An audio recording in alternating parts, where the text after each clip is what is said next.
Right now, Wisconsin lawmakers are speaking out about two mass shootings over the weekend. More on the legislative changes some are pushing for. Community members are also getting involved in the discussion. We'll hear from anti-violence groups about their call to get more people to speak out.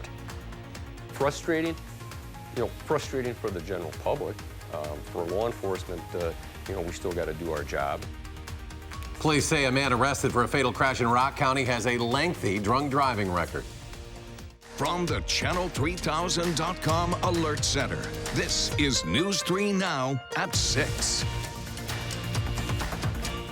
Hello, everyone. Charlotte is off tonight. We begin with a threat for severe weather in the forecast later tonight. And that includes thunderstorms and some high wind chances. Chief Meteorologist Gary Canalti joining us with our first alert forecast. Gary. Yeah, we're watching some severe thunderstorms right now in west central Wisconsin as well as parts of southeastern Minnesota. Severe thunderstorm warning in effect for parts of Clark County until 6:30 p.m. That storm has had a history of producing golf ball sized hail up around Fairchild, but also seeing some severe thunderstorms just west of La Crosse that are heading toward the east-southeast. Now, Doppler track shows these storms still up across central Wisconsin, but now they're starting to show a little bit more of a southeastern movement. So the storms that are west of La Crosse may start heading more toward Richland County over the next hour and a half. A little wider radar perspective, severe thunderstorm watches are in effect for parts of central Wisconsin and western Iowa through 11 p.m. tonight.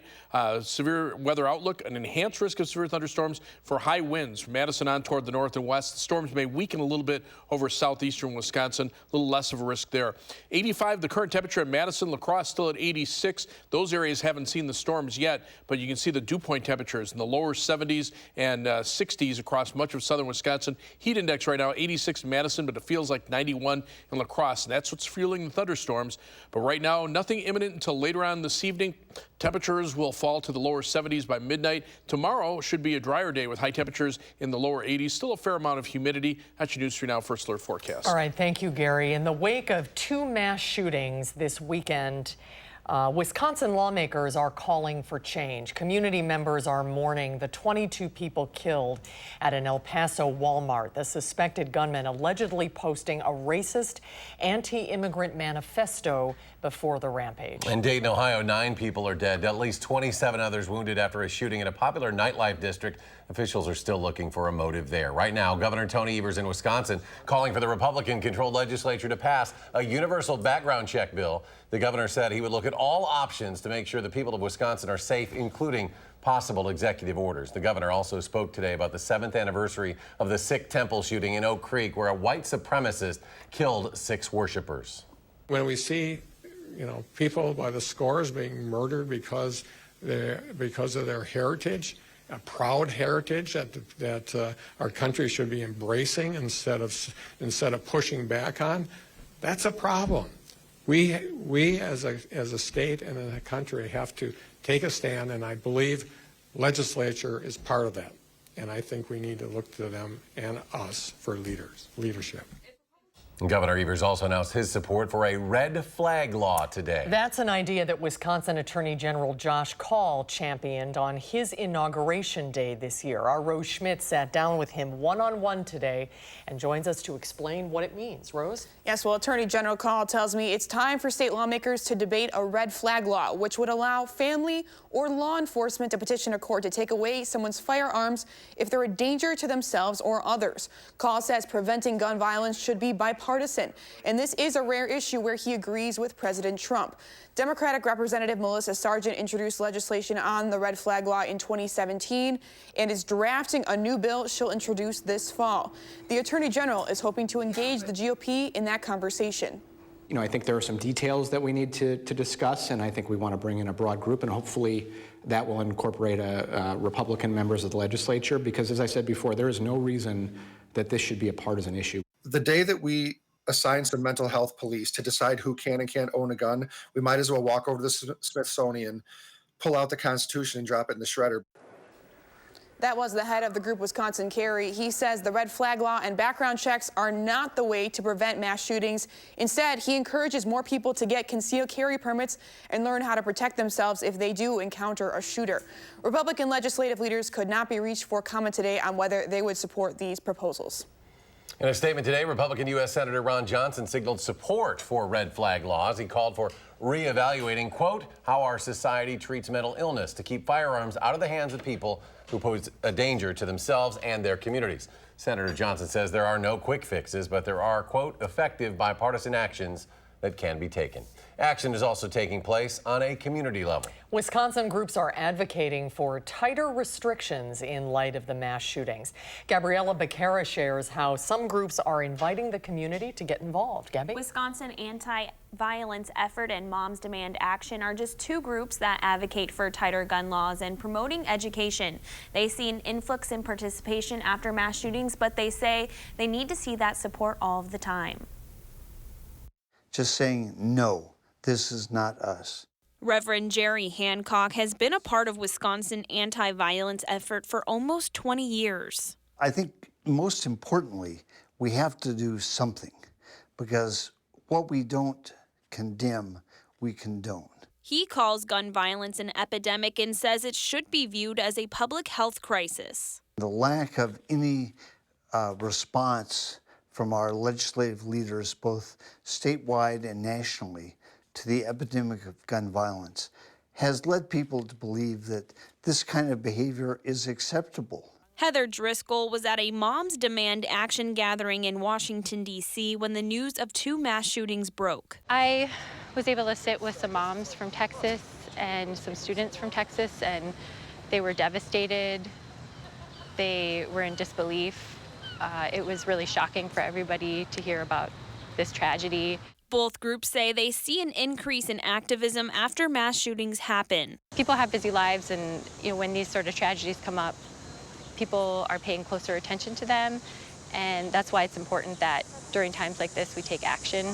Activists say they need this support all of the time. Public pressure and mass demonstrations to show that this behavior is not acceptable, and hope that our elected leaders will understand and respond. But Hancock says he sees that changing with the youth. They understand this epidemic in a very different way than adults do. So it's the young people and the involvement in young people that is going to increase effective pressure. Both Madison chapters of WAVE and Moms Demand Action are holding meetings this month.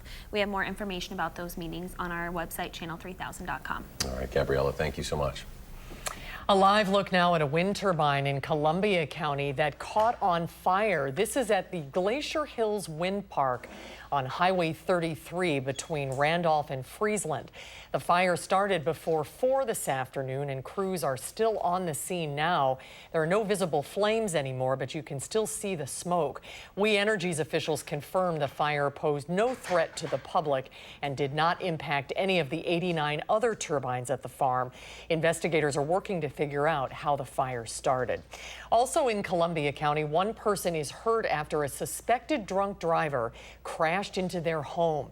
This happened Sunday in Columbus when sheriff's officials say the driver lost control on a turn on Highway 89. Responding deputies found the car entirely inside one of the bedrooms, trapping a woman inside.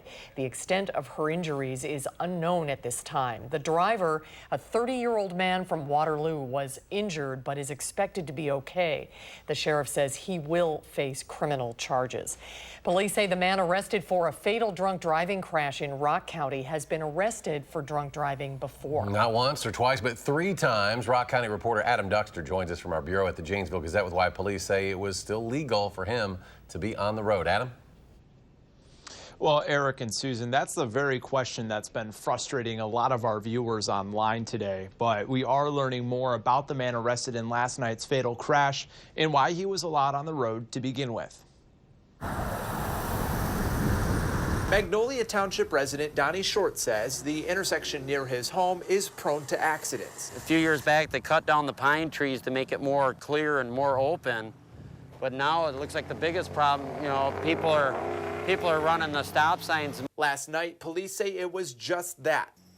A run stop sign on Highway 213 and 59 that led to yet another crash. Short says he had just pulled into his driveway when it happened. And all of a sudden I heard a loud crash, And I looked up across over the road and I seen the accident. Police say the car that was hit had 2 people inside. Its driver, a 59-year-old Madison woman, was ruled dead at the scene. Her 53-year-old passenger sent to the hospital with multiple injuries. Later, police arrested 41-year-old Daniel Good, who they say had been driving drunk before hitting the other car. It was Good's 4th OWI arrest. Frustrating, frustrating for the general public. It kind of brings back the awareness to everybody and the need for potentially having stricter law enforcement laws here in Wisconsin. Captain Jude Maurer says even though Good has the 3 previous charges, it's likely they were long enough ago that he could legally be back out on the road. If somebody commits an OWI and the time that they are given for revocation or suspension of their driving privileges, if he or she doesn't do anything within that time frame in terms of offending for driving, they're eligible for reinstatement. Short says it's frustrating to see this lead to another accident near his home, especially one that proved to be fatal. He was being very irresponsible and he didn't even attempt to stop. Captain Maurer says any changes to Wisconsin's drunk driving laws would have to start at the top and would likely require changing the perception of the state of Wisconsin as a whole. But he says if you're frustrated by what happened here, the best thing you can do is contact your local legislator and demand change. Now to a first alert traffic update. Starting tonight, crews will close Highway PD at Verona Road. That's for work on the new Verona Road Bridge. DOT officials say this is one of their biggest closures of the summer because that is such a heavily traveled intersection. You won't be able to drive through that intersection or make any left turns onto Verona Road while crews are working on the bridge. Closures are from 7 p.m. to 6 a.m. So in less than an hour now, it'll close and stay closed through the overnight hours through Thursday. Next at 6, the Wisconsin DMV is warning consumers about Columbia County car dealerships that are advertising the wrong mileage. And a Perkins restaurant in Janesville is closing. More on that sudden news and what city officials have to say about it. And there's more local news ahead. In the wake of the mass shootings over the weekend, we're looking into hate groups operating here in Wisconsin and what activists are trying to do about them. That's tonight. Join us for News 3 Now at 10.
Perkins Restaurant on Milton Avenue in Janesville is permanently closed. The sudden news was announced via a sign posted on the door of the restaurant this morning.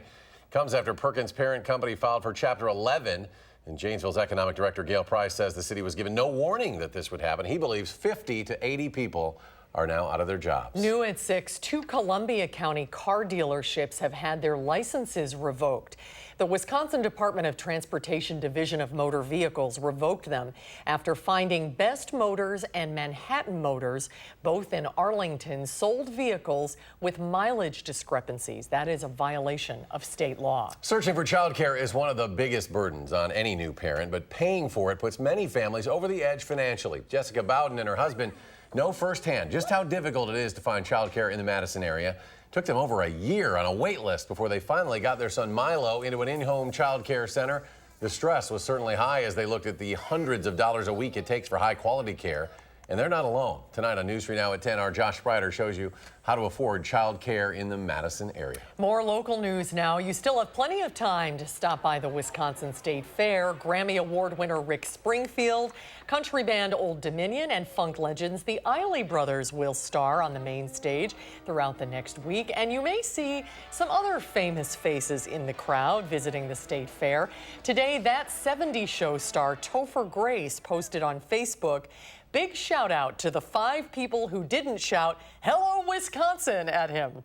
You got that from that show? That's the tagline. He mentioned the deep fried Oreos, funnel cakes, corn dogs, and cheese curds as some of his favorite fair foods. So he did it all. He saw it all, tasted it all, taking it all in. And next at 6, a severe weather threat tonight. That includes some possible thunderstorms and high winds. Chief Meteorologist Gary Canalti will have all the details next in your First Alert forecast.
Well, we're watching for the potential for some strong to severe thunderstorms this evening. The alert day is in place for the possibility for high winds and heavy rain and some of the stronger thunderstorms. Even some hail can't be ruled out. Strongest storms right now in a line from central Wisconsin through areas just north and west of La Crosse into southeastern Minnesota. Few severe thunderstorm warnings are in effect, including severe thunderstorm warning just north of Juneau and Adams counties for Portage and Wood County in central Wisconsin.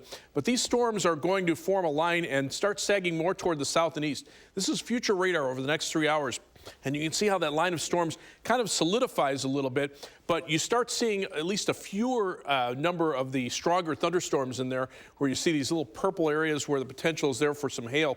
You can see that kind of diminishes a little bit as the storms start passing the Dells and heading toward the Madison area, and that would be sometime between about 9 and 10 o'clock tonight. Right now, nothing imminent for much of southern Wisconsin. Some thunderstorms in the La Crosse area, maybe heading toward parts of Juneau and Richland counties over the next hour or so. But right now, the severe weather threat looks to be highest perhaps north of Madison, and mainly during the, say, 8 to 10 o'clock time period. Severe thunderstorm watch is in effect until 10 p.m. for much of central Wisconsin, including Juneau and Adams counties. Also, severe thunderstorm watch until 11 p.m. for parts of eastern Iowa.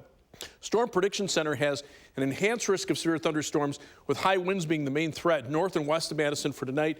A slight risk across southeastern Wisconsin, where the storms may weaken a little bit later on tonight. After a dry day tomorrow, Wednesday, there's a marginal risk of severe thunderstorms as another cold front comes through.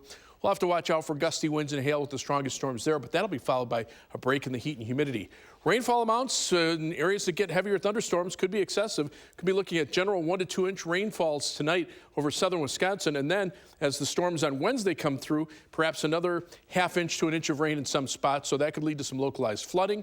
You can see on visible cloud track the clouds starting to advance from the north and west. You can see on the live view from the Queen Bee Skycam from Platteville showing the clouds starting to thicken up to the north and west. The WISC Skycam also showing those cirrus clouds. These are the blow-off tops of those storms that are west of La Crosse, and the Edgewater Skycam in downtown Madison. Again, you can start to see the cirrus shield spreading in from the north and west. High today, 85 in Madison, low 65. That's 5 degrees above the average of 80 and 60. And right now we're at our high for the day of 85. Winds out of the south-southwest at 10 miles per hour. Heat index is at 86. Dew point temperatures in the lower 60s. So severe thunderstorm watch in effect until 10 p.m. for Juneau and Adams counties, areas to the north and west. Tonight, showers and thunderstorms. Some of those this evening could be strong to severe with gusty winds, hail, and heavy rainfall. Low temperature dropping to 65. Tomorrow, those skies will become mostly sunny. It'll be warm and humid with a high temperature of 82. On future track, you can see the line of showers and storms coming through. This is about 10 o'clock. By midnight, they're pretty much south of the Illinois state line, and then the fog continues overnight. Tomorrow, just an outside chance of a shower or thunderstorm with a high of 82. Tomorrow night, clear with low temperatures in the mid-60s, and then thunderstorms erupting on Wednesday with high temperatures in the mid-80s. Rainfall amounts an inch or two over the next couple of days, but the 7 to 10 day forecast calls for a break in the heat and humidity for the rest of the week into the weekend and much of next week. You know, it seemed like a good idea for J.J. Watt to ride the kids' bikes to practice with the Packers today, but it didn't quite work out so well. The story is coming up in sports.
The Packers and Houston Texans begin their week together in Green Bay today. They practice together today. They'll practice together tomorrow. Then they'll play each other in the first preseason game Thursday night at 7 at Lambeau Field. Now, we've heard how J.J. Watt went to Packer practice when he was growing up in Pewaukee and said, I want to be one of those guys someday. Well, he is. And, of course, he wanted to ride the kids' bikes from the locker room to the practice field. The good news, he did. The bad news is the 289-pound Watt broke the bike he was riding, so he picked it up and carried it. The bike that I was using was not equipped for a 290-pound man, and the seat broke off. We have purchased a new bike for the boy, so I apologize for that. But I mean, it's cool. It's one of the coolest traditions, you know. Growing up here, I know how special it is to get to interact with a player from the Green Bay Packers as a kid growing up in Wisconsin. So for them to have that tradition where kids get to be up close and personal with their favorite players and they get to hold their helmet, I mean, that's what it's all about. Those are the memories that those kids are going to have for a lifetime. As far as the Packers are concerned, they're glad to get to go against someone other than themselves in practice. There are quite a few NFL teams that are doing these joint practices to get a different look as the start of the preseason approaches. You know, their guys are a little grabby, so you know, just to learn how to, you know, fight through that. And you know, this joint practice today and tomorrow, I mean, I think it's good for us, you know, especially our young guys, you know, seeing how it's going to be, you know, when you're going up against a guy you don't know. After a week of a fall camp, the Badger football team gets a day off tomorrow. There are just 25 days now until the regular season opener at South Florida, Friday, August 30th. Hey, it's Alex Hornibrook. He, of course, transferred from Wisconsin to Florida State, kept his uniform number 12. Right now, he's the backup to Seminoles starter James Blackman. Hornibrook says life is good at FSU. When I came down here on the visit, I was really impressed. First of all, with just the guys and the talent on this field, it was pretty crazy. Getting down to the first thing I saw was the receivers. I'd never seen that much talent in a receiver corps before. And then everybody just seemed hungry at that whole practice. It was just kind of a different intensity than I've seen before. These guys have been awesome, getting down here and meeting all them, and they're very welcoming, and just getting through all the workouts with them. It was a real good summer. Jalen Johnson won't play his senior year of high school basketball in Wisconsin. The former Sun Prairie Star is leaving Nicolet High School to play at IMG Academy in Florida before he goes to Duke.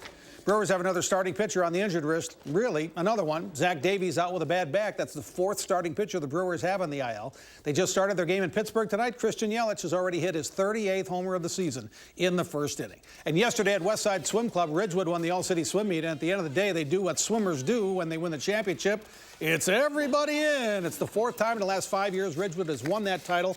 Also 22 of the last 25. There are over 2,000 swimmers and 4,000 events in the three-day All-City Swim Meet at Westside Swim Club. They had 2,800 points. It looked like it was a point of swimmer. That's great. They always have those big teams. I was there all weekend, so it was a great event. The weather played. Just don't go in there during the lightning. No, there was no. We didn't have to worry about that. Just a few sprinkles. But tonight you're watching something. We're watching some more. storms. They'll probably be moving into the Madison area around 10 o'clock. Areas north and west between about 8 and 10. Okay, thanks for joining us.